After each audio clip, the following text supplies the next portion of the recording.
أعوذ بالله من الشيطان الرجيم. بسم الله الرحمن الرحیم. السلام علیکم ناظرین، میرا نام بشیر بھٹی ہے اور میں سی پیک گاڈ گفٹ یوٹیوب چینل سے آپ سے مخاطب ہوں. بڑی بدقسمتی ہے کہ ہمارے نام نہاد سیاسی لیڈر آج تک یہی سمجھتے نہیں بلکہ وہ ہے بھی کہ قوم کا حافظہ کمزور ہے اور وہ پھر اس ڈٹائی سے جھوٹ بولتے ہیں. شرم نام کی کوئی چیز ہی نہیں. یہ شیخ رشید، تمہیں شرم آنی چاہیے اور تمہیں سوچنا چاہیے کہ تم کبھی کہتے ہو میں تابوت اٹھائے پھرتا ہوں، قبر کے کنارے پہ پہنچ کر بھی جھوٹ بول رہے ہو. پرسوں تم نے کہا ہے کہ جی ایوب خان بھی چینی چوروں پہ کوئی ایکشن نہیں لے سکا، وہ بھی ان کو کنٹرول نہیں کر سکا. تمہیں یاد ہونا چاہیے کہ ملک امیر محمد خان گورنر مغربی پاکستان نے یہ چینی مافیا ذخیرہ اندوزوں کو اکبری منڈی سے اور دیگر شہروں سے گورنر ہاؤس میں طلب کیا اور صرف چائے پلائی اور 2 منٹ کا حکم، کوئی کمیٹی نہیں بنائی. یہ کمیٹی ڈالی تھی، جب کمیٹی ڈالی جاتی ہے نا تو وہ تو واپس آتی نہیں. صرف 2 منٹ کا حکم دیا. اس نے کہا کل صبح اگر گوداموں کے تالے نہ کھلے تو میں نے آج تمہیں عزت اور آبرو سے یہاں بلایا ہے، کل تم اپنی عزت کے خود ذمہ دار ہوگے. تو کل تو پھر کل تھی، لیکن شام تک چینی ریڑھیوں پر جو 6-7 روپے سیر ملتی تھی وہ 1 روپے 6 آنے سیر کے حساب سے لوگوں نے آوازیں لگا کر سڑکوں پر بیچنی شروع کر دی. تمہاری لال حویلی کے باہر بھی وہ ریڑھیاں لگی ہوں گی. آج بھی تمہارے محلے دار تمہیں ان سے پوچھ لینا، انہیں یہ یاد ہوگا کہ 1 روپے 6 آنے سیر، کیونکہ وہاں کمیٹی نہیں بنی، حکم ملا. اسی طرح گورنر موسیٰ خان نے گنڈا ایکٹ لگائی. بڑے بڑے بدماش، وہ بدماش جن کو محلے میں مائیں اپنے بچوں کو ان کے نام سے ڈراتی تھی، وہ اس طرح بھاگے، اس طرح چوہے بھی نہیں بھاگتے، بلوں میں چلے گئے. کیوں کہ وہاں کمیٹی نہیں بنی، وہاں حکم ہوا اور تمہارے سامنے وہ سارے بدماش بھاگے. DIG نبلٹ وہ ریٹائر ہوئے، ان سے میری کسی حوالے سے ملاقات ہوئی تو انہوں نے بتایا کہ جب جنرل موسیٰ خان کا گنڈا ایکٹ لگا تو میں اس وقت DSP پرانی انارکلی تھا. تو ایک بہت بڑا بدماش، اب وہ مر گیا، اس کا نام کیا لینا، کہ اس کو میرا SHO نے بلا کے میرے پیش کیا. تو جب وہ میرے سامنے آیا تو اس نے دھوتی پہنی ہوئی تھی اور پوری دھوتی اس کی پیشاب سے بھیگ گئی اور وہ ہاتھ جوڑ کر میرے سامنے کھڑا تھا کہ جی میں بدماش نہیں، میں تو پان سفاری کا بلیکیا ہوں. کیوں کہ اس نے کمیٹی نہیں بنائی. آگے آ گیا مصطفیٰ کھر، غلام مصطفیٰ کھر نے پنجاب میں 2 رساگیر، یہاں چوری کا مال جاتا تھا، 2 آدمیوں کو پکڑا، پورے پنجاب میں چوری بند ہو گئی. تم بھی گواہ ہو. کیوں؟ اس نے کمیٹی نہیں بنائی.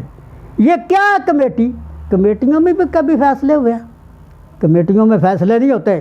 کمیٹی تو ایسے ہی جیسے کوئی تھانے دار کسی جوئے خانے پہ چھاپا مارے اور جواریوں کو پکڑ لے اور اس کا کرپٹ SP ایک کمیٹی بنا دے اور کمیٹی کا سربراہ اس جوئے خانے کا اڈے کا جو مالک ہے اس کو بنا دے، تو کیا نتیجہ برآمد ہوگا؟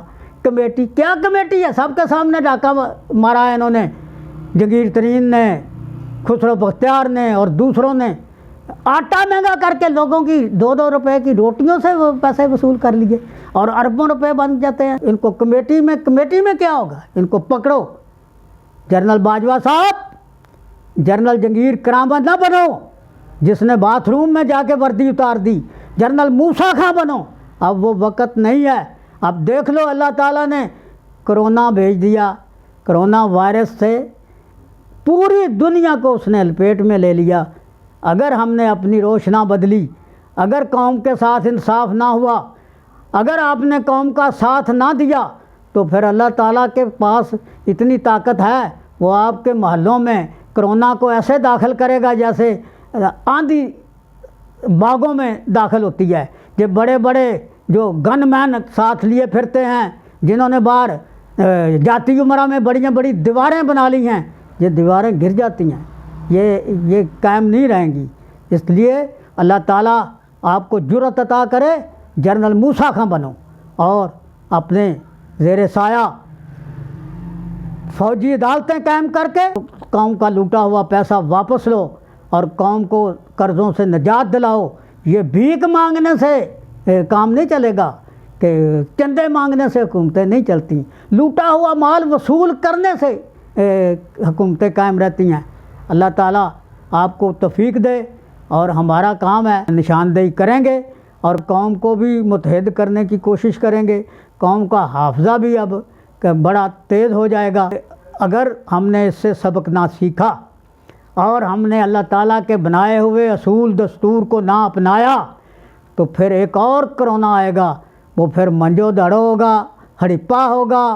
تاریخ سے سبق سیکھو اور اپنے آپ کو مرد بناؤ، اپنے آپ کو اسلامی مسلمان جرنل بناؤ. اور ان کو جس طرح وزیرستان میں دہشت گردی کا خاتمہ کیا ہے، جس طرح کراچی میں دہشت گردوں کو فوج نے ختم کیا ہے، اسی طرح معاشی دہشت گردوں کو بھی.